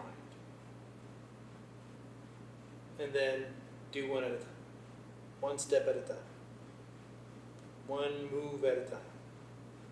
Be sure you plan accordingly for that type of movement. And it's easy to plan for it. It's easy to not do it. But even doing a little bit will bring you the accomplishment of starting to do it. Don't get frustrated too much. Try and stay on task. It'll Yeah. only help you. Yeah. That's great advice. It was a great pleasure of mine to have you on the podcast. Hopefully, as the years go on, I'll have you again on the podcast. Yeah, it'd be with lovely, yeah. different work. I love walking through all these things. I've watched your journey from afar, Mm-hmm. but I've always been interested in what goes on in your mind, and I think today you've shown a lot of us what does go on in your mind. I think it's very beautiful how you approach the art, and very admirable about how open you are with your art. So I really appreciate that. Thank you for sharing your story with me and my audience today. And I hope, this brings great opportunities to you in the future, and that you'll continue to practice art and be an inspiration to others. Yeah, and I appreciate the opportunity and exposure. It's, always wonderful to have you around, and, it's even more wonderful to be on a podcast like this. So, all right, man. Thank you.